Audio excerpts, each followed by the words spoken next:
Welcome to the New Jersey Association for College Admission Counseling Virtual College Fair. Thank you very much for joining us this evening. Before we get started with our presentations, just a few quick housekeeping items. The first is that attendees are welcome and encouraged to ask questions to any of our panelists at any time utilizing the Q&A feature. You can pose your question to a specific panelist or ask a general question to any and all of our panelists. Also, your camera and microphone are off, so the panelists will not be able to see or hear you during the presentations. And about 1 week from today, a recording of this session will be available on that same registration website. But without further ado, I'd like to go ahead and introduce our first panelist, which will be the University of Massachusetts Amherst. Hi, everyone. Let me share my screen. All right. Thank you for having me, and thank you for joining us here for this virtual session. These 6 minutes go by really quick. I've done one of these before, and so if you have any further questions, please feel free to put those in the Q&A, and hopefully we'll have some time at the end. But I just want to recognize that this is going to go quick for everybody. My name is Bukowski. I'm one of the assistant directors of admission for the University of Massachusetts. I'm also an alum of the university. I graduated in 2012 with a bachelor's degree in psychology and a minor in education. And I've been working in the admissions office since I graduated. So this is my 9th year working in admissions. So I just want to give you an overview of the university. So the University of Massachusetts Amherst is the flagship campus for the state of Massachusetts. We have a little over 24,000 undergraduate students, and then we have about 7,000 graduate students. So there's a grand total of about 31,000 total students. We are one of the larger schools up in New England, but we're actually still considered about medium size for the whole country. And you're going to hear some more, about numbers from, the other schools that are with me today. We're probably one of the medium size in this grouping today. Also, we're a top 24 public university, and we're also a tier 1 research institution, which basically means that we have a lot of funding towards research and for undergraduate students. So when a lot of people think about research, they think about, graduate and doctoral students, but this tier 1 level we have is directly for undergrads. We're also located in Amherst, Massachusetts, which is definitely a college town. We're always voted one of the top college towns of the country. So it's a really unique place. We're also part of a 5-college consortium, which means that we're associated with 4 other schools in our area. And those are Smith College, Mount Holyoke College, Hampshire College, and Amherst College. So basically how this works is you can take classes at those other 4 schools at no extra cost. It's already included in your tuition. So you're paying for 1 school, but you have access to 5, which is pretty cool. We have over 100 degree programs. We have over 300 clubs and organizations. We're Division I for athletics.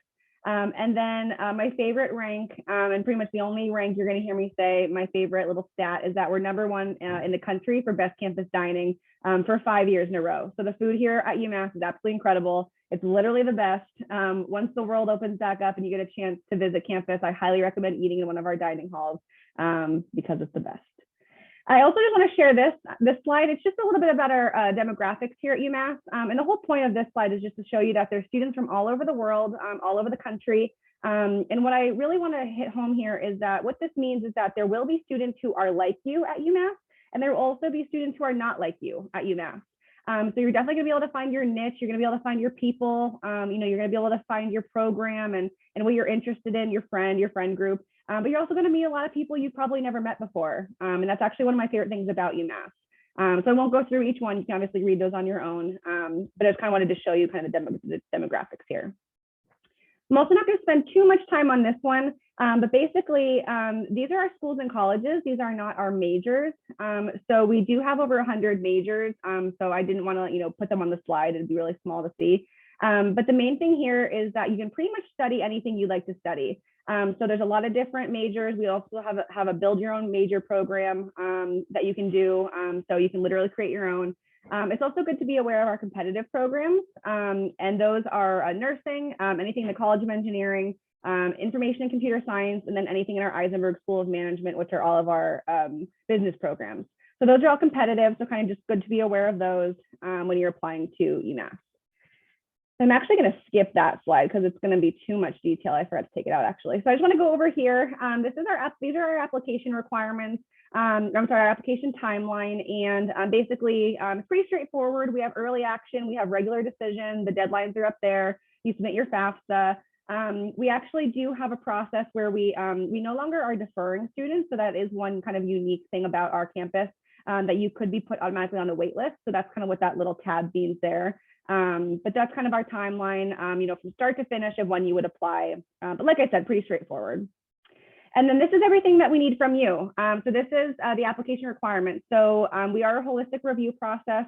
So there's not, one piece of the application that's the most important or least important.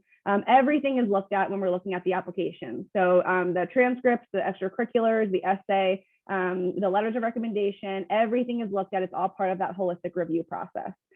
We are test optional, and we were test optional for this last year, and then we're test optional for 3 total years. So the following year, if there's any juniors sitting in, and then the next year for any sophomores that are sitting in. So 3 whole years, we will be test optional. You can find more information about that on our website.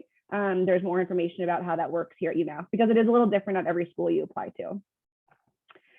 And then this just goes over a little bit about financial aid and financial aid and tuition, estimated costs for the school year, for this school year. Next year hasn't been released yet. So you can find more information on our website, but I did just want to point out that for out-of-state students, it's about $50,000 for the total cost of attendance. And then lastly, I just want to leave you with this slide. This is our contact information page. So the one thing I want to note is my email address is up there. So I am the rep for New Jersey. So please email me directly if you have any questions. Normally I'd be the person at your school. Normally I would be the person at your college fairs. So please let me know if you have any questions. I also want to point out that our campus has not reopened for in-person tours yet. That's a question I've been getting a lot lately from students. So we have not reopened. So just keep an eye on our website for that, when we will start doing tours. So for now, you still want to check out those virtual options that we have, and the link is right there as well. So thank you so much. Like I said, if you have any questions, please chat them in the Q&A, and I look forward to talking to you more, and thank you so much. Thank you very much, UMass Amherst. And that is a good reminder for any students who just joined us. Please do feel free to send through any questions via the Q&A. But up next is the University of Michigan. All right, thank you, Christopher, and thank you everyone for joining us this evening. Excited to be with you. My name is Brian Seitz, obviously here from the University of Michigan. I'm also joined by one of my colleagues, Brian Cusack. He is behind the scenes right now, but would definitely encourage anyone who has any questions about Michigan that I don't cover in this presentation, feel free to throw those in the Q&A, really, as I'm speaking or afterward as well. We'll definitely try to cover as many of those as possible. But to introduce myself, I am a recruitment coordinator for actually just northern New Jersey.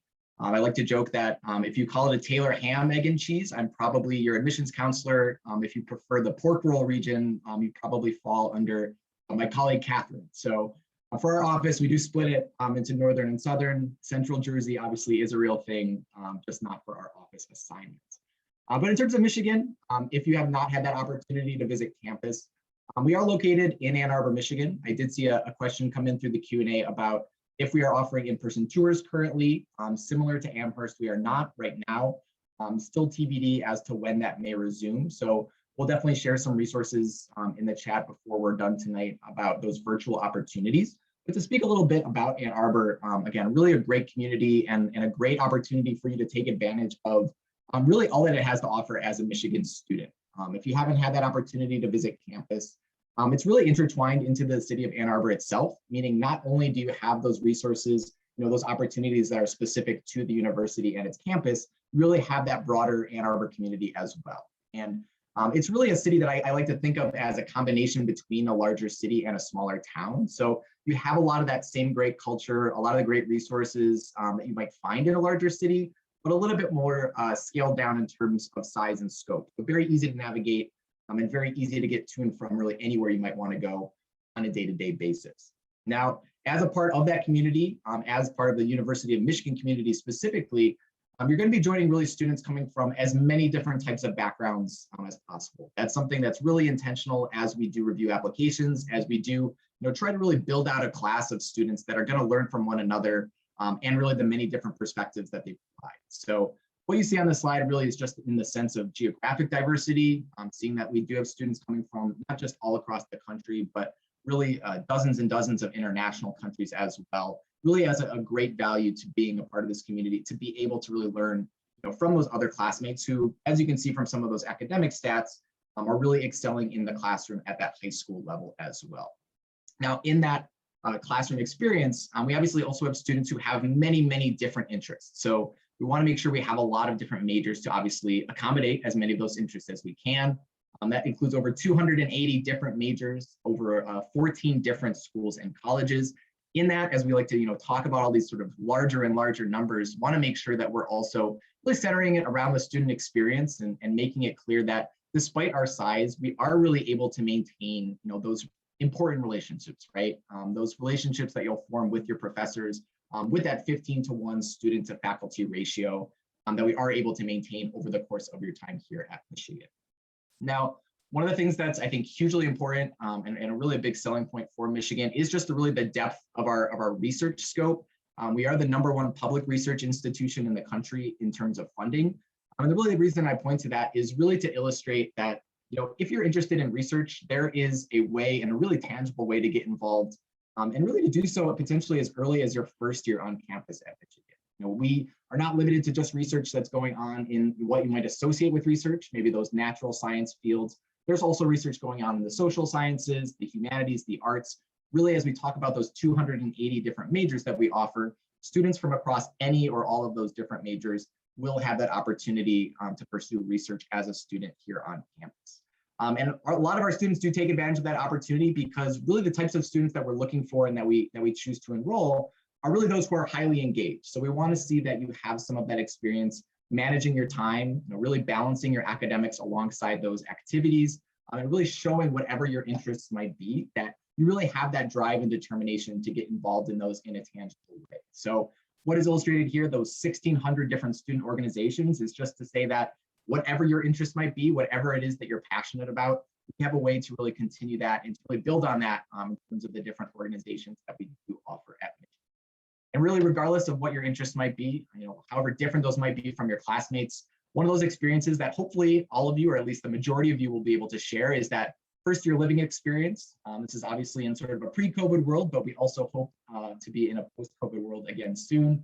The vast majority, as you can see, of our students choosing to live in those residence halls for at least that first year on campus.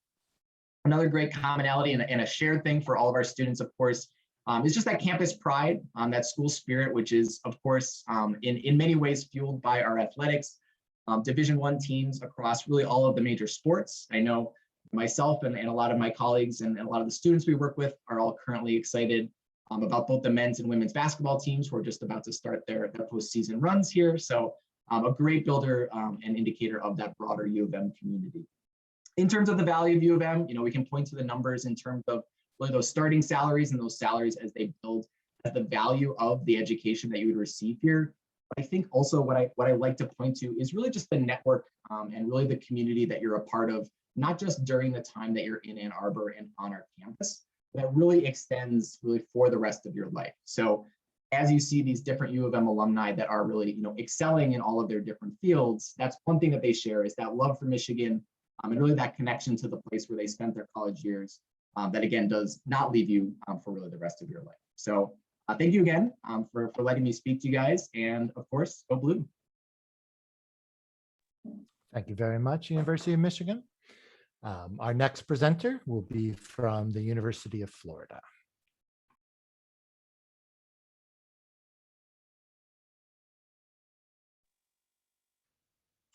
Good evening, everyone. My name is Jeannie, like in a bottle, and I'm the New Jersey admissions rep for University of Florida. I'm excited to share a little bit about UF with y'all tonight. So let's dive right in.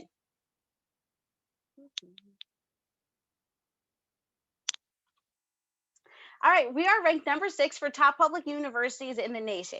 UF is located in North Central Florida, right where you see that star. We're about 2 hours away from Orlando and Disney. So if you want to take a short trip, you can, and about an hour and a half away from the beach, but also Jacksonville. We do have our own airport, which is about a 10 to 15-minute drive from campus, but also our downtown area is only about 10 to 15 minutes walking, which has a lot of local restaurants, farmer markets, and live music. Gainesville is very much our college town, and our students really love it here. We have one of the highest freshman retention rates in the country at 97%. We have around 55,000 students on campus, and about 37% of our students are undergrads. 16% of our students come from all states in 131 countries, making us one of 5 of the largest universities in the nation. A good chunk of our students are coming from New Jersey, Pennsylvania, but also Long Island. So there is a strong Northeast presence on campus. So strong, a student from New Jersey and their family opened up a bagel shop, and they have pork roll or Taylor ham, depending where you're from, and there's always a line outside of there. Being on a large campus means giving you the big campus resources with a small class feel. Having a faculty to student ratio of 17:1. There's no reason for you to feel like a small gator in a big pond, when there are many ways for you to carve out your niche for yourself at UF. So let's start by talking about the academics. We offer over 120 different majors for students to explore, such as the pre-health tracks with the teaching hospital on campus, over 15 engineering majors, architecture, journalism, agriculture, just to name a few. We do not admit by major, so when you do put down your major on the application, this no way locks you into it. And a fun fact, about 65% of our students do change their major at UF. We recently added artificial intelligence onto our campus, making us the largest supercomputer in higher education, with doing research in cybersecurity, healthcare, and agriculture, just to name a few. Talking about research, last year we had over $900 million worth of funding for research. And we do have a center for undergraduate research for you to find those projects that align with your goals, but also your interests. One of my favorite fun facts is to mention that in 1965, a little sports drink you may have heard of called Gatorade was invented on our campus to serve our athletes. And on campus, you are able to get free Gatorade in 3 different locations.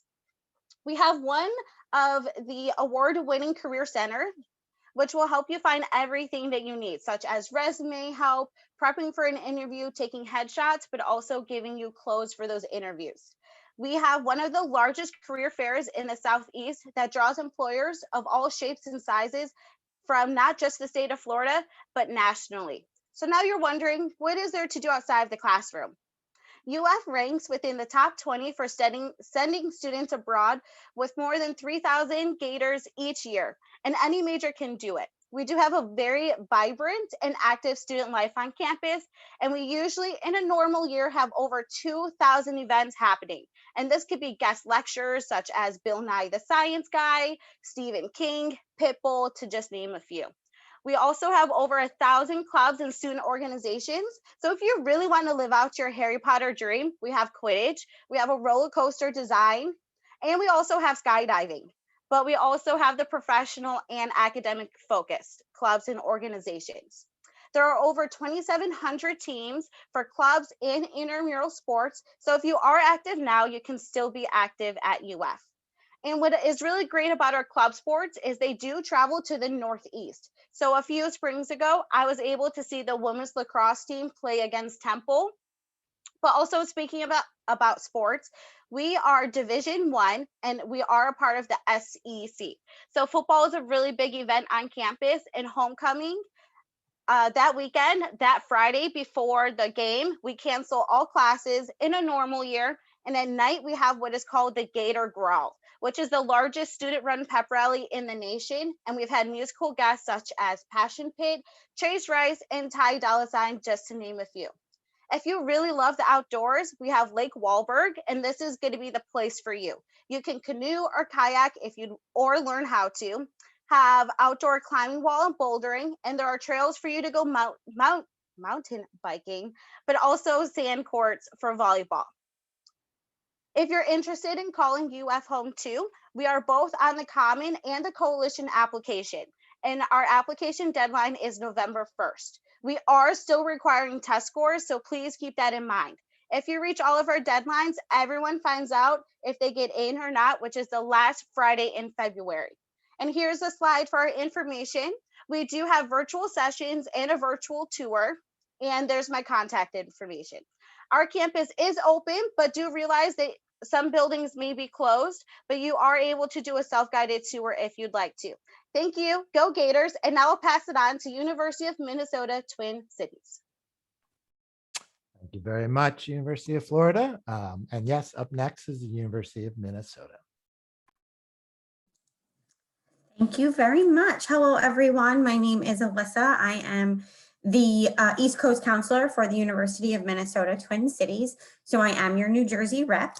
I would be the one attending your high schools if I was able to. I do miss it very much. At the University of Minnesota, we do like to say that we are UMN proud. We are the flagship university for the state of Minnesota, a Big Ten university with over 30,000 undergraduate students, and a lot to offer as far as academics and anything in regards to student life. Within our academics, we have 150 majors and over 135 minors across 8 freshman admitting colleges. And those 8 freshman admitting colleges range all the way from nursing to liberal arts to our College of Food and Agriculture, Science and Engineering, Biological Sciences, Design. And within those, you can find majors such as architecture, animal science, psychology, family social science, education, chemical engineering, anything you can really think of, we most likely have it at the University of Minnesota. Even though we are a large university, we do pride ourselves that we have that 17:1 student to faculty ratio, and we are able to keep our class sizes small. And like many of my other colleagues on joining us tonight, we are a land grant Research 1 institution, which means we have a lot of funding that goes towards research, not just within the sciences, but within all of the social sciences, arts as well. Some of the things that have come out of our research, if you've ever had a Honeycrisp apple, that was created through our food sciences program. We were also the first university to have students create a prosthetic arm to be completely controlled by the brain. So that is something that we are really proud of. Many of our classes have 80% of our classes have less than fewer students. So even if you are in one of the bigger classes when you're in your freshman year, those classes will have separate study halls. So if you feel like you missed something, you can definitely hop into one of those and it'll be in a much smaller group. Another thing that is unique to the University of Minnesota is our 13 credit policy, which means most full-time students are taking about 15 credits. But if you wanted to take more than that, the cost it won't cost you any more. After 13 credits, the rest of the classes you are taking are completely free. We also have a lot of opportunities to have fun on campus as well. We have over 900 student groups on campus, which include a lot of intramural sports, including Quidditch. We have a very competitive Quidditch team, and they actually usually host a Yule Ball on campus as well. But then we have, clubs such as the Lettuce Eating Club, where all you have to do to become president of that club is to eat a head of lettuce the fastest in the room. So there's really a club for everyone. We're also part of Big Ten Athletics, Division I.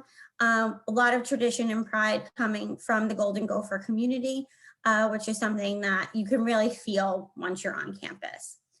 We have over 12 cultural centers and more than 200 student cultural groups, a comprehensive study abroad program, which this year, even though students weren't able to go abroad, the students were still able to connect with the universities or the companies that they were supposed to be working with to complete those credits virtually.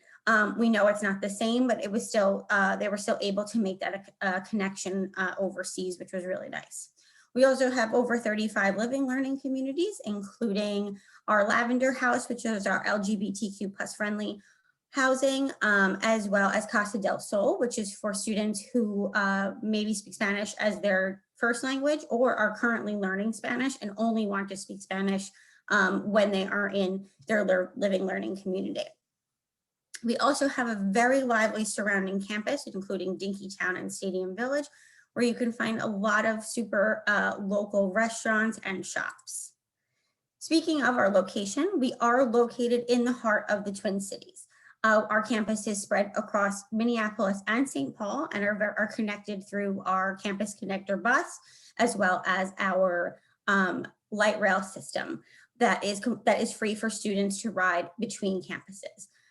We have a completely diversified economy in the city of Minneapolis, and that really gives our students a great career advantage. So from 16 Fortune 500 companies, you also have a lot of, mom and pop shops that are always looking for interns and workers to, really help them grow their brand. We are ranked as one of the best cities for young professionals to start their careers in and to grow and hopefully stay in the city of Minneapolis. Another thing is our Alumni Network, which is over 500,000 strong across the country. So for students that are looking maybe to do internships when they come back to New Jersey for the summer or winter break, we would be more than happy to connect you with those alumni within maybe New York City or within New Jersey to help set you up with those internships. The saying of once a gopher, always a gopher really rings true at the University of Minnesota. We also have a lot of arts, music, culture, theater, professional sports, all really close to campus. You can actually see the Viking Stadium from campus as well. Really quick to wrap up, this is all you need to complete your application with us, your application fee, your self-reported academic record, and we are not requiring tests for fall of 2022. We are currently open for tours, but only for admitted and current students. So I do encourage you to check out our virtual visit options. And again, my name is Alyssa and my email is achild@umn.edu. Please reach out to me with any questions and go Gophers. Thank you very much, University of Minnesota. Attendees, please do feel free to keep those questions coming. We've had everything from questions about majors to questions about famous alumni, so feel free to keep them flowing. Up next is University of New England. All righty, thank you everybody for sticking with us to the end here. My name is Andrew Winston. I'm an undergraduate admissions counselor at the University of New England. UNE, as you can see, is seated right on the water here in southern Maine. We're about an hour and a half north of Boston in Biddeford, Maine. This is our campus located on about 4,000 feet of waterfront property as it opens up, the Saco River, opens up into the Atlantic Ocean. And our students take really great advantage of that, both at the educational level, but also recreational level. We have two campuses here in Maine. We have our Biddeford campus and then our Portland campus. Our Portland campus is about a half an hour north from Biddeford, seated just outside the city. Portland's a smaller campus that houses our professional and graduate schools, as well as our clinics and dental hygiene and nursing, pre-pharmacy. We have a third campus as well in Tangier, Morocco. This is our flagship study abroad location. We own this campus. This was built in 2012 with the intention of having every student be able to study abroad, regardless of major. So anyone can truly study here. This is a residence hall, and we've got a full academic building behind you in this photo. Seated on the American School of Tangier's campus. It's a pretty exciting opportunity for students to be able to get abroad very easily. We do have other locations that we work with very closely in Sevilla, Spain, Paris, France, and Akureyri, Iceland. The key point to our study abroad programs is those four campuses are the exact same cost to be in Biddeford or Portland, Maine, as it would be to be on those campuses. So there's no difference in tuition. All of your financial aid, all of your scholarships stay with you as you move over to those campuses for a potential semester. We do have our full list of academic programs. Hopefully there's something you're interested in on that list there. We are pretty focused on the health sciences, but we do have a wide range of majors, and students take advantage of that if they're coming for a health science major and looking to have in their back pocket maybe a business or social work or education background. UNI prides itself in being a very hands-on, experiential learning university. We have about 2,300 undergraduate students on campus in Biddeford, keeping our campus very tight-knit and very centered. We have great opportunities for students to get into research very quickly. Students can start their first year and then move up all the way through their last years of their 4 years of course, working with faculty and potential PhD students on various research in the Southern Maine area and beyond. The middle photo there is our marine science students taking advantage of the coast off of the Akureyri, Iceland campus. And then we've got students in our dental hygiene clinic on our Portland campus. Student life, as I mentioned, we are pretty small considering who we're in the room with here. We've got 2,300 undergraduates, and that is kind of the majority, if not everybody on campus. We have about 1,600 or 1,700 students that live on campus, and so there's always an opportunity to get outside, as I said, take advantage of the location as best as possible. We are a D3 sports university. Football is our newest sport in 2017, and we're really happy to have those guys be able to build out some camaraderie for us. We have over 130 clubs on campus, and similar to the lettuce eating club, we have maybe one step above you with a squirrel watching club that students can take advantage of, though I'm not sure if there's any competition to become president for that club. We are in 3 different applications. We have the Coalition Common App as well as our own application on our website. We have no preference over either one or which one you submit. Certainly feel free to reach out if you have any questions about that. Our early action deadline is November 5th, and that usually stays year to year. So looking at the end of this year here, if you're a junior or sophomore or beyond. And we are test blind. That will stay for the next cycle. We were test blind this cycle to accommodate students not being able to take tests, SAT or ACT, and submit those to schools. So we are not considering SAT or ACT scores for admissions, with a few exceptions for our nursing program and our accelerated programs to the medical and dental schools on campus. You can certainly reach out. We'd be happy to have that conversation with you about whether you qualify as test blind or test optional, and where to go from there. Certainly, if you have any questions, don't hesitate to reach out, and I believe we'll have some time here as a group to answer some questions for you. Thanks so much. Great. Thank you very much, University of New England, and thank you to all of our presenters for your insights on your schools. We do have time remaining, so attendees, please feel free to send through any additional questions you may have through the Q&A, and we can do a couple of rounds of questions here ourselves. So I could ask the presenters to turn their webcams back on.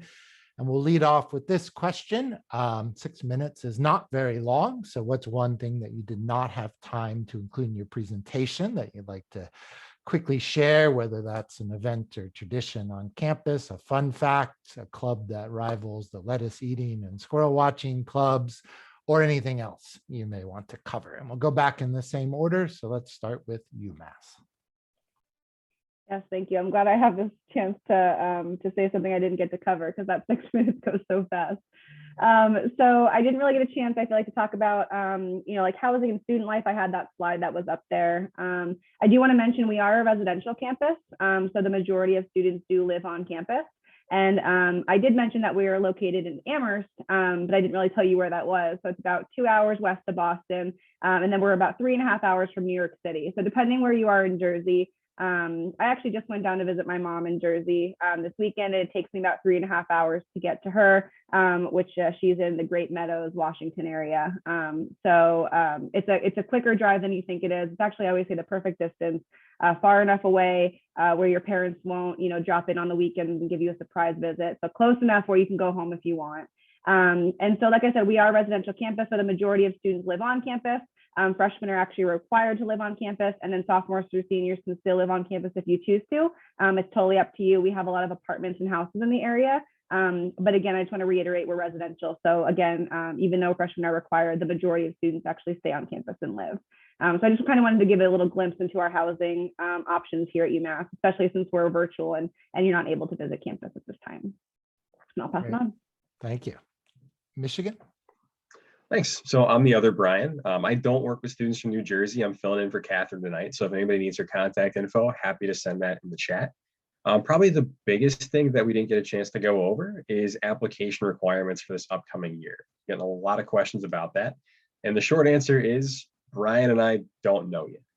So this past year, Michigan was test flexible. The distinction between test flexible and test optional being, if you have a test score, we really, really want you to send it to us, but we're not going to go track it down from the testing agencies. So it's up to you, but you should send it to us. For this upcoming year, we are encouraging students to plan on having to take the ACT or the SAT, but we are still waiting for the university to give us guidance as to when or if that will be required for this upcoming fall. Similarly, we have not heard a final deadline yet for our early action program. In most years, our EA deadline would be November 1st. This past year, it was November 15th to give students and schools more time to get documents in because of everything that's been going on in the world over the past year. Again, don't have clarity on when that will be for this upcoming fall, but I can guarantee it will be sometime in the month of November. Now, the fun thing that I wanted to mention briefly, because I know we're only supposed to talk about one thing, and this maybe doesn't rival the lettuce eating club, it's more adjacent to it, but at Michigan, we actually have a real life ice carving team that competes in regional and national competitions. So if you have ever wanted to take a chainsaw to, or a flamethrower to a block of ice, you can literally do that as a Michigan student, and I highly recommend that you do it safely, please. That's it for me. Statement as required by risk management. Thank you. Florida. The one, I guess I would say two. So one thing is Florida, we do have a hockey team, which is kind of surprising being in Florida. But one of my favorite things to talk about is we have a library that is open 24/7. And with that, our Starbucks is open 24/7. So if you pull all-nighters like I did in college, you can always go grab some coffee at 2 a.m. Great, thank you. University of Minnesota. Awesome. I will say we do not have an ice sculpting club, which would be really cool and pretty on point for Minnesota. So maybe I'll have to bring that up. But we do have a butter sculpting club, which stays true to the state fair of Minnesota, where you can actually see very well done butter sculpture. So I think that that's where that came from. But the one thing that I did want to share, especially, a lot of students from the East Coast think that there is always snow in Minnesota. And that is simply not the case. We do have all 4 seasons. Summer and spring are absolutely fantastic. And summer includes the state fair, which is definitely a staple and you can walk to from our campus, which is really awesome. And for those winter months, we wouldn't be Gophers if we didn't have an underground tunnel system, and it actually connects 80% of our campus. So if you don't want to walk outside, you don't have to. Thank you. University of New England. Yeah, I think I hit on everything, mainly that squirrel watching club. The cereal eating club is probably right behind there. We do, of course, have a number of academic and professional focused clubs and organizations. My big 2 things are our test blind policy, not considering SAT or ACT scores this next cycle. And we are offering on-campus visits at this time for both inquiries or anybody that's ready to come on to campus, as well as accepted students. So Monday through Friday, at 4 different times in the day, you can come to campus and take a tour with one of our great student ambassadors. We do have accepted student Saturdays at this point, moving forward into the spring for any and all accepted students if you'd like to come on up. We do just ask that you follow the state of Maine COVID regulations and guidelines, which is either coming with a negative test within 72 hours or quarantining in the state of Maine for 14 days, of course. But happy to have you on campus, and we hope to see you soon.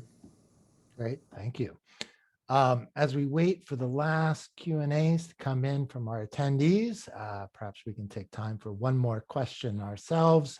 And so the question would be either what's one piece of advice you have for students going through the college search process, or what's a frequently asked question that you receive that you'd like to quickly cover. And so we'll go back in that same order, starting with you, Mass. Yeah, I love this question, especially for sessions like this. So my one piece of advice for all of the students right now in high school is there isn't just one perfect fit for you out there in the college world. A lot of students think that there's like this one school that they have to go to or that they've always wanted to go to, and it's the only place they're going to be happy and the only place they can see themselves, which might be true. You know, you might have a dream school, of course, but there's so many schools out there that have so many different things to offer you, and so many schools, you know, especially in this group, you just got, you know, 5 different schools that have some similar things, you know, like a squirrel watching pub, we have that as well. But also things that that are different. And so you probably could see yourself at a few of the schools here in this panel. And that happens all over the country. So that's why it's really important to do your research and to be open to different schools out there and to visit, which I know is really hard right now. So I'm kind of, you know, that's not totally doable right this second, but that's why it's really important to keep an open mind and to imagine yourself at a bunch of different schools, because there's not just one perfect fit for every student. So that would be my one piece of advice for students in high school right now. Thank you. Michigan? Yeah, I think that's great advice. And to add on to that, you know, the college application process can be a little daunting, right? You have to do the application, send in transcripts, test scores, get recommendations, write some essays. But if you break it down into individual parts, I promise you it's not that bad. Like by the time you're a senior, you've already taken your classes, earned your grades, you've already sat for your tests, you've already been involved in things, hopefully over the past couple of years, though we know right now that's a little hard with the pandemic. And you've already built those relationships with your teachers. So really the only thing you have to do, if you think about it, is write a couple essays, the longest of which is 1 page, and then tell us about things that you have already done over the past couple of years. So I think it's really helpful to just break it down into parts so that it doesn't seem as overwhelming as it can be when you first start out. Thank you. Florida? My biggest piece of advice is don't be caught up in like the glitz and glam of a school, and don't worry where your friends are going and that you have to go down that same path, because you're going to want to, one, figure out who you are by yourself, but also don't compare yourself to what your other classmates are doing, because what they're doing is not going to be the right thing for you. But also, of course, find your right fit. But that's just my biggest piece of advice. Do you, boo. Thank you. And Minnesota? Definitely want to echo everything Rachel, Brian, and Jeannie have said. But also, I know this will be easier said than done. But you know, don't stress out about it. Try to take your time. And you know, when visits are available, I mean, I think once a lot of students set foot on a campus, then they can really, if they can feel the vibe and the vibe feels like them, then that's the place for them. And I think that that's something to really take into consideration. I know that it's hard right now, but hopefully when you guys really start being able to visit schools, the world will be somewhat open again. That is my hope for all of you rising seniors. And the other thing is utilize your admissions counselor. We are all here for you. That's our job. We want to help you. We want to take as much stress off as possible. So all, you know, 5 of us on this call right now, I mean, I don't want to inundate anyone's email, but email us, ask us questions. We're here to help and to make it a little less stressful. Thank you. And New England? I was going to echo almost 100% of what Alyssa said. I was going to mention, sorry, but yes, please reach out to us. We list our emails and our personal emails because we are the ones reading your applications and you know, working with you directly. If you have any questions, thoughts, doubts, don't hesitate. I don't think anything is too small of a question. And my other big piece is to tour.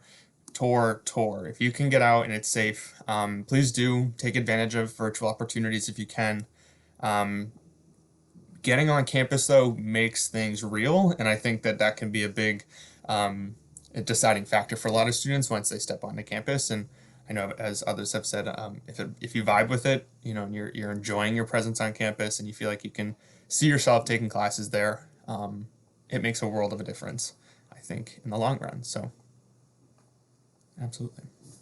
Great, thank you. I think that was a good summary. I want to thank all of our presenters tonight for your great presentations and insights on your schools and also the college search process. I also definitely want to thank all of our attendees for being present and also active with your questions this evening. Just a few quick housekeeping items before we wrap up this session. You will receive a 4-question survey that we ask that you take a minute and please complete once you close this window. And also just a reminder, you are welcome to watch this session again. A recording of it will be available about 1 week from today on that registration website. But thank you again. Thank you to all of our presenters and students. Good luck in your college search. Have a great night.